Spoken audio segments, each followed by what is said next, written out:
السلام علیکم ورحمۃ اللہ وبرکاتہ۔ الحمدللہ رب العالمین والصلاة والسلام علی سید المرسلین وعلی آلہ واصحابہ اجمعین وعلی من تبعہم بإحسان الی یوم الدین۔ معزز ناظرین، آج ہم آپ کی خدمت میں ٹریفک اور شرعی ہدایات اس سلسلے میں کچھ گزارشات کرنا چاہتے ہیں۔ ہر دن ہمیں یہ نیوز ملتی ہے کہ ٹریفک رولز کی پابندی نہ کرنے کی وجہ سے، انہیں فالو نہ کرنے کی وجہ سے مختلف لوگ ایکسیڈنٹ کا شکار ہوتے چلے جا رہے ہیں۔ کوئی اس میں اپنی جان گنوا بیٹھتا ہے، کوئی اپنے ہاتھ اور پیر سے معذور ہو جاتا ہے، کوئی زندگی بھر کے لیے بستر پر رہ جاتا ہے۔ یہ کیوں ہوتا ہے؟ اس کی وجہ کیا ہے؟ اس سلسلے میں ٹریفک پولیس کی جانب سے ٹریفک سیفٹی کے عنوان سے لوگوں میں اویئرنیس آنے کے لیے مختلف پروگرامز کیے جاتے ہیں۔ مقصد یہ ہوتا ہے کہ لوگ ٹریفک کے رولز کو فالو کریں اور اس اعتبار سے اپنے گاڑیوں کو چلائیں تاکہ ان کی جان بھی محفوظ رہے اور ان کے مال بھی محفوظ رہے۔ لیکن ایک مؤمن ہونے کی حیثیت سے ہمیں اسلامی تعلیمات کے اندر کیا ہدایات ملتی ہیں؟ جب ہم شریعت کی طرف نظر کرتے ہیں تو شریعت کے اندر بعض احکام وہ ہیں جن کو کرنے کا حکم دیا گیا اور بعض احکام وہ ہیں جن سے منع کیا گیا۔ جنہیں کرنے کا حکم دیا گیا انہیں کرنا ضروری ہے، جن سے روکا گیا ان سے رکنا ضروری ہے۔ لیکن اس کے علاوہ بعض کام وہ بھی ہیں جن کے کرنے یا نہ کرنے کے بارے میں کوئی وضاحت شریعت کے اندر نہیں آئی ہے۔ ہاں، ایسی چیزوں کے سلسلے میں اگر لوگوں کا کچھ نفع اس سے متعلق ہے اور ان چیزوں کو سامنے رکھتے ہوئے حکومت، جس ملک میں ہم رہتے ہیں وہاں کی حکومت اگر کوئی قانون بناتی ہے تو ان بنائے ہوئے قانون کو فالو کرنا ہمارے لیے ضروری ہو جاتا ہے۔ اور ان جیسی چیزوں کو شریعت لاء کے اندر مصالح مرسلہ کہا جاتا ہے۔ جیسے ہم آپ کے سامنے اس کی مثال پیش کرتے ہیں کہ راستے میں روڈ پر کس جانب سے چلا جائے، کس سائڈ سے چلنا چاہیے۔ اس بارے میں شریعت کے اندر کوئی واضح ہدایت موجود نہیں ہے کہ دائیں سے چلنا ہے، بائیں سے چلنا ہے، یعنی رائٹ سے چلیں گے یا لیفٹ سے چلیں گے۔ اب اگر حکومت کوئی ایک سائڈ متعین کر دیتی ہے کہ چلتے وقت میں اگر آپ جا رہے ہوں تو آپ کو اس سائڈ سے چلنا ہے، اگر آپ اس جانب سے آ رہے ہوں تو آپ کو اس سائڈ سے چلنا ہے، تو ان چیزوں کو فالو کرنا ہمارے لیے ضروری ہو جاتا ہے۔ ٹریفک کے دیگر جو قوانین ہیں، دیگر جو رولز ہیں کہ آپ کو گاڑی یہاں پر اس روڈ پر اتنی سپیڈ میں چلانی ہے اور آگے کی روڈ پر اتنی سپیڈ میں چلانی ہے، سگنل پڑنے پر آپ کو رکنا چاہیے، اور پارکنگ آپ کو جہاں پر پارکنگ کی جگہ دی گئی ہے اس جگہ پارک کرنا ہے۔ اس طرح کے جتنے قوانین ہیں وہ قوانین ہمیں فالو کرنا ضروری ہے۔ کیوں؟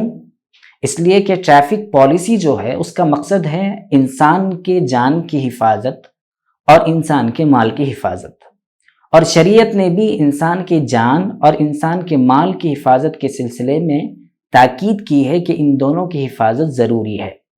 تو گویا ٹریفک کی پالیسی اور شرعی ہدایت دونوں کا مقصد ایک ہی ہے کہ انسان کے جان اور انسان کے مال کی حفاظت۔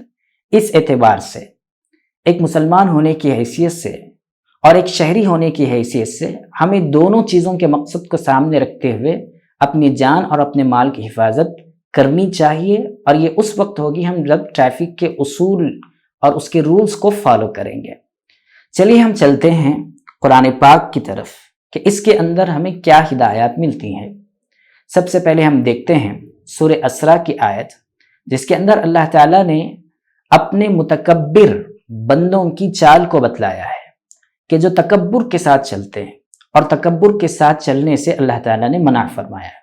اللہ تعالیٰ فرماتے ہیں وَلَا تَمْشِ فِي الْأَرْضِ مَرَحًا إِنَّكَ لَن تَخْرِقَ الْأَرْضَ وَلَن تَبْلُغَ الْجِبَالَ طُولًا، کہ تم زمین پر اکڑ کر مت چلو، اس لیے کہ تمہارے اکڑ کر چلنے کی وجہ سے نہ تم زمین کو پھاڑ سکتے ہو اور نہ تم پہاڑوں کی بلندیوں کو پہنچ سکتے ہو۔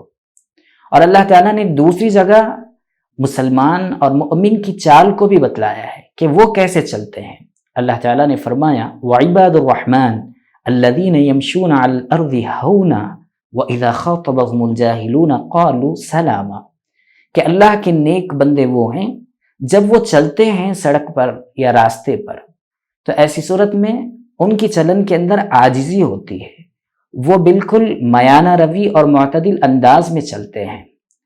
اور اللہ تعالیٰ نے اسی آیت کے دوسرے حصے میں بات ارشاد فرمائی کہ جب ان سے کوئی ناواقف اور لا علم آدمی ان سے جھگڑتا ہے تو وہ اس کے جھگڑے کا جواب نہیں دیتے، اچھی بات کہہ کر آگے بڑھ جاتے ہیں۔ چلیے ہم دیکھتے ہیں کہ ان دونوں آیتوں کی روشنی میں ہمیں کیا تعلیم ملتی ہے۔ مفسرین کہتے ہیں کہ اکڑ کر چلنے کی ایک کیفیت تو وہ ہے کہ آدمی سینہ تان کر گردن اکڑا کر چلے، یہ بھی تکبر کی ایک چال ہے۔ لیکن اس کے علاوہ اور بھی وہ چال جس کے اندر آدمی کسی اعتبار سے اپنے آپ کو بڑا بناتے ہوئے، سامنے والے کو چھوٹا سمجھتے ہوئے، حقیر سمجھتے ہوئے چلنے کی کوشش کرے یا چل رہا ہو، تو یہ بھی کیفیت تکبر والی چال کے اندر آ جاتی ہے۔ ہم اس کو اپنے مثالوں کے ذریعے ہم آپ کے سامنے رکھتے ہیں۔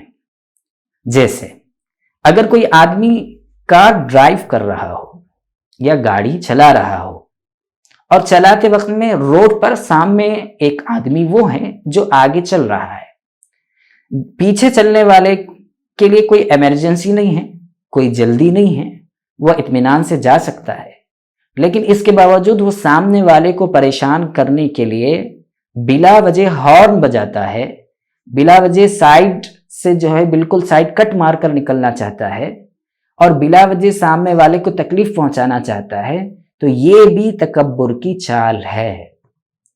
اور اسی طرح اگر ہم سامنے ہوں، ہم گاڑی چلا رہے ہوں، پیچھے سے کوئی دوسرا آدمی ایمرجنسی کی وجہ سے آگے بڑھنا چاہتا ہو اور اسے کوئی ضروری کام ہے، اسے ایئرپورٹ پر پہنچنا ہے، اس کی فلائٹ مس ہو سکتی ہے، اس وجہ سے وہ پیچھے سے ہمیں سائڈ مانگ رہا ہو اور ہم ہیں کہ اپنی اکڑ پنتی کی وجہ سے اسے آگے بڑھنے نہیں دیتے، تو گویا یہ بھی تکبر کی علامت ہے۔ اللہ تعالیٰ نے اس سے منع فرمایا وَلَا تَمْشِ فِي الْأَرْضِ مَرَحًا، زمین پر اکڑ کر مت چلو۔ قربان جائیے صحابہ کرام رضوان اللہ تعالی علیہم اجمعین پر کہ اللہ تعالیٰ نے ان کے ذریعے اس امت کو سبق دیا۔ نبی رحمت صلی اللہ علیہ وسلم جب بھی کسی سفر پر ہوتے تو آپ صلی اللہ علیہ وسلم کے ساتھ جو صحابہ ہوتے ان کی چال ایسی ہوتی کہ کچھ صحابہ دائیں جانب ہوتے، کچھ صحابہ بائیں جانب ہوتے، کچھ صحابہ پیچھے ہوتے۔ اگر سامنے سے دشمن کا خوف ہوتا تو کچھ صحابہ سامنے بھی ہوا کرتے، اگر سامنے سے دشمن کا خوف نہ ہوتا تو سامنے صحابہ نہیں چلتے، آپ صلی اللہ علیہ وسلم کو آگے رکھتے، گویا ایک پروٹوکول تھا آپ صلی اللہ علیہ وسلم کا۔ ایسے موقع پر ایک واقعہ یہ پیش آیا کہ حضرت عبداللہ ابن عمر رضی اللہ تعالیٰ عنہ، جو حضرت عمر رضی اللہ تعالیٰ عنہ کے فرزند ہیں، ان کی سواری تیزی سے آگے نکل گئی تو حضرت عمر رضی اللہ تعالیٰ عنہ کو بڑا غصہ آیا۔ اپنے مقام پر پہنچنے کے بعد بھی انہوں نے اپنے بیٹے حضرت عبداللہ ابن عمر رضی اللہ تعالیٰ عنہ کو بلایا اور کہا کہ بیٹے یہ کیا بدتمیزی ہے کہ آپ صلی اللہ علیہ وسلم کی سواری آگے تھی، تم ان سے آگے نکل گئے۔ انہوں نے کہا کہ ابا جان، بات دراصل یہ ہے کہ میں نے جان بوجھ کر یہ کام نہیں کیا، میں نہیں چاہتے ہوئے بھی میری سواری آگے نکل گئی، وہ بتک گئی تھی اور اس کی وجہ سے وہ تیزی سے آگے نکل چکی تھی۔ آپ صلی اللہ علیہ وسلم نے جب یہ معاملہ سنا تو حضرت عمر کو فرمایا کہ نہیں، تم ڈانٹو مت، اس لیے کہ ان کی اس کے اندر کوئی غلطی نہیں ہے اور انہوں نے جان بوجھ کر یہ عمل نہیں کیا۔ دیکھیے نبی رحمت صلی اللہ علیہ وسلم کی تعلیم سے ہمیں یہ تعلیم ملتی ہے، ہمیں یہ ہدایت ملتی ہے کہ جب کوئی آدمی جو ہے کسی وجہ سے آگے بڑھنا چاہتا ہو تو اسے آگے جانے دینا چاہیے۔ اب یہ الگ بات ہے کہ وہ کس وجہ سے آگے جانا چاہتا ہے، اگر اسے کوئی ضرورت ہے تو ہمیں سائڈ دے دینی چاہیے۔ اسی طریقے سے قرآن پاک کی دوسری آیت کے اندر جو بات ارشاد فرمائی وَإِذَا خَاطَبَهُمُ الْجَاهِلُونَ قَالُوا سَلَامًا، کہ جب ناواقف لوگ آ کر لڑنے بیٹھ جاتے ہیں تو وہ ان سے راستے میں لڑتے نہیں، سلامتی کی بات کہہ کر آگے چلے جاتے ہیں۔ اس کا بھی تجربہ ہمیں بار بار ہوتا ہے۔ ہم راستے میں جا رہے ہیں، ہم اپنے روٹ پر چل رہے ہیں اور ہماری سپیڈ بھی لمٹ اس کی صحیح ہے، لیکن اس کے باوجود بعض لوگ بالکل کٹ مار کر نکلنا چاہتے ہیں، بعض لوگ بالکل رانگ سائڈ سے سامنے آ جاتے ہیں، بعض لوگ بلا وجہ ہارن بجاتے ہیں، اس طرح سامنے بازو والے کو تکلیف ہوتی ہے۔ اب بعض اس میں اس قسم کے بھی لوگ ہوتے ہیں کہ آگے چل کر انہیں کچھ نقصان پہنچتا ہے تو وہ بجائے اپنی غلطی کا اقرار کرنے کے سامنے والے کے پاس آ کر اسے جو ہے پریشان کرنا شروع کرتے ہیں اور اسے گالی گلوچ کرتے ہیں۔ ایسے موقع پر ہمیں کیا کرنا چاہیے؟ اس موقع پر تعلیم یہ دی گئی کہ ایسے موقع پر ان جیسے لوگوں سے آپ منہ نہ لگیں، آپ خاموشی کے ساتھ سلامتی کی بات کہہ کر آگے چلے جائیں۔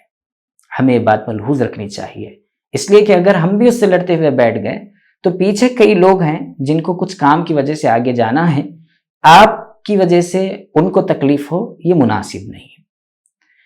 اور یہی ایک عمل نبی رحمت صلی اللہ علیہ وسلم کی تعلیم سے ہمیں ملتا ہے۔ آپ صلی اللہ علیہ وسلم کی رفتار کیسے ہوا کرتی تھی؟ آپ صلی اللہ علیہ وسلم سواری پر ہوتے تو کس انداز سے چلتے تھے؟ اس بارے میں بھی ہمیں روایت کے اندر بات ملتی ہے۔ حضرت اسامہ بن زید رضی اللہ تعالیٰ عنہ مشہور صحابی ہیں، آپ صلی اللہ علیہ وسلم کے ساتھ حجۃ الوداع کے اندر آپ صلی اللہ علیہ وسلم کے پیچھے سواری پر بیٹھے ہوئے تھے۔ وہ فرماتے ہیں، بخاری شریف کی روایت ہے، اذا یسیر العنق فاذا وجد فجوة نص۔ آپ صلی اللہ علیہ وسلم کے سامنے اگر راستہ خالی ہوتا تو آپ صلی اللہ علیہ وسلم اپنی سواری تیزی سے آگے بڑھاتے، اور اگر سامنے لوگ ہوتے، لوگوں کی سواری ہوتی، تو آپ صلی اللہ علیہ وسلم اپنی سواری کو بالکل آہستہ رکھتے۔ اس سے معلوم ہوا کہ سامنے جب راستہ کھلا ہوا ہو تو تیزی سے آگے بڑھنا چاہیے لمٹ کے ساتھ، اور اگر سامنے سے راستہ کھلا ہوا نہ ہو، ٹریفک ہو، تو ایسی صورت میں ہمیں آہستہ اپنی گاڑی کو چلانا چاہیے۔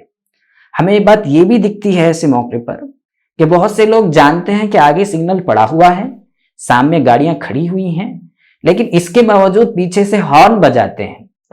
اب اگر ہمارے ہارن بجانے سے کیا گاڑیاں سامنے کی ہٹ جائیں گی؟ چونکہ سگنل تو بند ہے، وہاں پر تو ہمیں ٹھہرنا ہے چونکہ ریڈ لائٹ پڑ چکی ہے، اس کے باوجود سامنے والے کو بلا وجہ پریشان کرنا یہ اچھی بات نہیں ہے۔ آپ صلی اللہ علیہ وسلم نے تو نماز کے اندر آنے والے لوگوں کو بھی تعلیم دی اور بتایا کہ بالکل اطمینان کے ساتھ تمہیں آنا چاہیے۔ فَإِذَا أَتَيْتُمُ الصَّلَاةَ فَأْتُوهَا بِالْوَقَارِ، کہ نماز کے لیے جب تم آؤ تم تیزی سے بھاگتے ہوئے آ کر رکوع میں شامل نہ ہو جاؤ، تیزی سے مسجد میں نہ بھاگو، بلکہ اطمینان کے ساتھ تمہیں آنا چاہیے۔ حضرت اسامہ بن زید رضی اللہ تعالیٰ عنہ ہی فرماتے ہیں کہ آپ صلی اللہ علیہ وسلم نے یہ بھی بات ارشاد فرمائی، علیکم بالسکینہ، کہ تم پر اطمینان لازم ہے، تم اطمینان سے ہر کام کیا کرو۔ ٹریفک کے اندر اور ایک غلطی ہم سے ہوتی ہے، وہ یہ ہوتی ہے کہ ہارن جو رکھا گیا ہے وہ اپنی کسی ضرورت کی وجہ سے سامنے والا آواز نہ سن پا رہا ہو تو ہارن بجا کر ہم اپنی ضرورت کے اعتبار سے آگے بڑھنے کے لیے ہارن رکھا گیا ہے، لیکن ہمارے نوجوان اولاً تو ہارن بلا وجہ بجاتے ہیں، اور دوسری ہارن کے اندر مختلف چیزیں اس کے اندر رکھی ہوئے ہیں، مختلف قسم کی آوازیں اس کے اندر لگائے ہوئے ہیں کہ جو دوسروں کی پریشانی کا باعث ہے۔ راستے میں چلتے ہوئے دیکھنے میں یہ بھی بات آتی ہے کہ کوئی بوڑھا آدمی سڑک کے کنارے سے چل رہا ہے، کوئی خاتون چل رہی، تو بالکل یہاں سے وہاں تک گاڑی آہستہ چلا رہے تھے، بالکل ان کے قریب پہنچتے ہی ہارن زور سے بجا دیا اور بالکل تیزی سے آگے نکل گئے۔ یعنی بازو والوں کو پریشان کرنا مقصود ہے، سائیڈ میں چلنے والے کو پریشان کرنا مقصود ہے۔ نبی رحمت صلی اللہ علیہ وسلم نے فرمایا کہ ایسا نہیں کرنا چاہیے، اس سے دوسروں کو تکلیف ہوتی ہے۔ عرب کے اندر لوگ اپنے اونٹوں کے گلوں میں گھنٹیاں باندھتے تھے، جب پورے اونٹ ایک ساتھ نکلتے تو گھنٹیوں کی آواز زیادہ گونجتی اور اس سے تکلیف ہوتی، تو آپ صلی اللہ علیہ وسلم نے منع کیا کہ ایسی آوازیں، ایسے گھنٹیاں اپنے اونٹوں کے گلوں میں نہ باندھا کرو۔ اس سے ہمیں تعلیم ملتی ہے کہ ایسی چیزوں سے ہمیں باز رہنا چاہیے۔ ٹریفک ہی کے اندر اور ایک غلطی ہم سے یہ ہوتی ہے کہ ہم چلاتے ہوئے فون کا استعمال کرتے ہیں۔ آج کل بالکل عام یہ مرض ہو چکا ہے کہ کوئی فون لگا کر بات کرتے ہوئے آگے بڑھ رہا ہے، کوئی ہیڈ فون لگا کر کچھ سنتے ہوئے آگے بڑھ رہا ہے۔ اب بتائیے کہ اکثر جو حادثات ہوتے ہیں وہ بے شعوری کی وجہ سے، لاپرواہی کی وجہ سے، ہمیں معلوم ہی نہیں ہوتا۔ اگر ہم فون پہ کسی سے بات کر رہے ہیں تو گویا ہم وہاں پر مشغول ہیں، ہمارا ذہن اس طرف متوجہ ہے، گرچہ کہ ہمارا جسم یہاں ہے. ہم اگر کچھ سن رہے ہیں تو ہمارا ذہن اس چیز کی طرف متوجہ ہے، گرچہ کہ ہم یہاں چل رہے ہیں. لیکن اس کی وجہ سے بہت سارے حادثات ہوتے ہیں، اور نبی رحمت صلی اللہ علیہ وسلم کی تعلیمات ہمیں یہ ہدایت دیتی ہیں کہ آپ ان چیزوں سے بچیں. اگر آپ کو بات کرنی ہے تو آپ سائڈ میں رک جائیں اور بات کر لیں اور پھر آگے بڑھیں. بلا وجہ پیچھے سے کوئی آدمی ہارن کر رہا ہے، کسی کو ضروری کام ہے اور وہ آگے بڑھنا چاہتا ہے، لیکن آپ ہیڈ فون لگا کر آگے گاڑی چلا رہے ہیں، تو گویا آپ اس میں مشغول ہیں اور پیچھے والا پریشان ہے. اور پریشان کرنا ایک مومن کی شان نہیں ہے. ٹریفک ہے کے سلسلے میں اور ایک غلطی ہم سے یہ ہوتی ہے کہ ہم جہاں پر گاڑیاں پارکنگ کرنے کی جگہ ہوتی ہے، جو خاص ہوتی ہے، وہاں پر ہم پارک نہیں کرتے. عام طور پر یہ بات اس وقت زیادہ دیکھنے میں آتی ہے جب جمعہ کا موقع ہوتا ہے، جب عید کا موقع ہوتا ہے، یا جب اب کوئی دینی بڑا اجتماع ہوتا ہے. جمعہ کے موقع پر ہم پہلے آنے کے عادی نہیں ہوتے، ہم بالکل امام جب خطبہ دینا شروع کرتے ہیں اس وقت آ جاتے ہیں.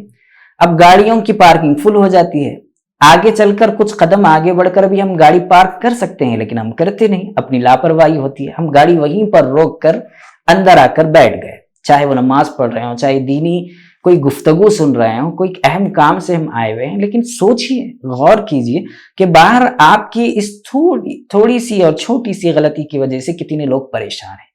کسی ایمبولینس کو اس جگہ سے گزرنا ہوتا ہے، کوئی آدمی کہیں جانا چاہتا ہے، کوئی پریشان ہے، اور آپ کی گاڑی ان لوگوں کا راستہ روکی ہوئی ہے. آپ صلی اللہ علیہ وسلم نے حدیث مبارکہ کے اندر یہ بات ارشاد فرمائی، الایمان بضع و سبعون شعبہ، کہ ایمان کی 70 سے زیادہ شاخیں ہیں. اور آپ نے فرمایا کہ اس کی سب سے بڑی شاخ اور سب سے افضل شاخ فرمایا قول لا الہ الا اللہ، کلمہ لا الہ الا اللہ کا کہنا. اور آپ نے فرمایا اس کی ادنا شاخ کیا ہے، وہ اماطۃ الاذی عن الطریق، کہ راستے سے تکلیف دہ چیز کو ہٹانا. راستے سے مسلمان کا تکلیف دہ چیز کو ہٹانا، یہ صفت سے تو گویا ہم محروم ہی ہو چکے ہیں، لیکن راستے میں تکلیف دہ چیزوں کو لا کر رکھنا گویا یہ اب ہماری عادت بن چکی ہے. اور تکلیف دہ چیز کا لانا صرف کانٹے بچھانا ہی نہیں ہوتا، راستے میں گاڑیوں کا لگا دینا ہوتا ہے، لوگوں کو جانے سے روک دینا ہوتا ہے. یہ تمام چیز اس کے اندر داخل ہیں. آج ہم اپنی تعلیمات سے محروم ہو چکے اور ہمارا غلط سبق اور غلط میسج لوگوں میں جا رہا ہے. ٹریفک کے سلسلے میں اور ایک بات بھی ہمارے ذہن میں ہونی چاہیے، وہ یہ ہے کہ جب راستہ ہم چل رہے ہوں تو گاڑی والوں کو چاہیے کہ وہ خواتین اور بچوں کا لحاظ کریں جو روڈ کراس کرنا چاہتے ہیں، اور خواتین اور بچے اور بوڑھوں کو چاہیے کہ وہ گاڑی والوں کا لحاظ کریں. عام طور پر یہ بات دیکھنے میں آتی ہے کہ کوئی نوجوان گاڑی چلاتا ہوا ہوتا ہے اور سامنے سے کوئی خاتون یا کوئی بوڑھا آدمی روڈ کراس کرنا چاہتا ہے، وہ ہاتھ بتاتا بھی ہوتا ہے لیکن ہم روکتے نہیں اور تیزی سے آگے نکلنا چاہتے ہیں، جس کی وجہ سے سامنے والا پریشان ہو جاتا ہے. نہیں، اسلامی تعلیم یہ ہے کہ آپ رک جائیں، اسے آگے بڑھنے دیں اور اس کے جانے کے بعد آپ آگے نکلیں. حضرت عبداللہ ابن عمر رضی اللہ تعالیٰ عنہ فرماتے ہیں کہ آپ صلی اللہ علیہ وسلم نے منع کیا کہ ایک مرد دو عورتوں کے درمیان سے راستہ بنا کر چلے. اس سے بھی یہ ہدایت ہمیں ملتی ہے. حضرت اسامہ بن زید رضی اللہ تعالیٰ عنہ فرماتے ہیں کہ آپ صلی اللہ علیہ وسلم نے عورتوں کو تعلیم دی کہ وہ راستے کے کناروں سے چلے، یعنی فٹ پاتھ سے کے اوپر سے چلیں. اور رکھا جاتا ہے فٹ پاتھ اس لیے کہ لوگ اس کے اوپر سے چلنے والے اس کے اوپر سے چلے. لیکن جب ٹریفک زیادہ ہو جاتی ہے، راستہ تنگ ہو جاتا ہے، تو ہمارے نوجوان فٹ پاتھ کو بھی نہیں چھوڑتے، وہ اس کے اوپر سے بھی گاڑیاں چلانے کی کوشش کرتے ہیں، جس سے آنے جانے والے لوگوں کے لیے تکلیف ہوتی ہے.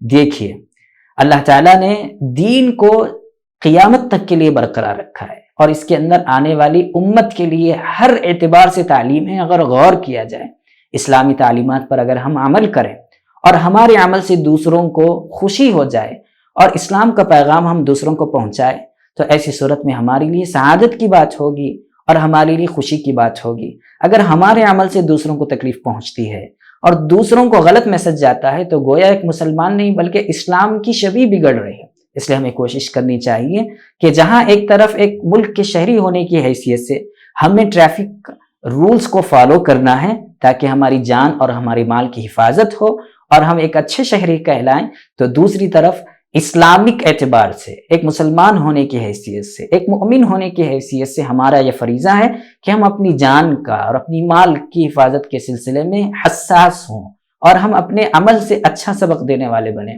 اللہ تعالیٰ سے دعا ہے کہ اللہ تعالیٰ ہمیں ان کہی ہوئی باتوں پر عمل کرنے کی توفیق عطا فرمائیں. وآخر دعوانا ان الحمد للہ رب العالمین.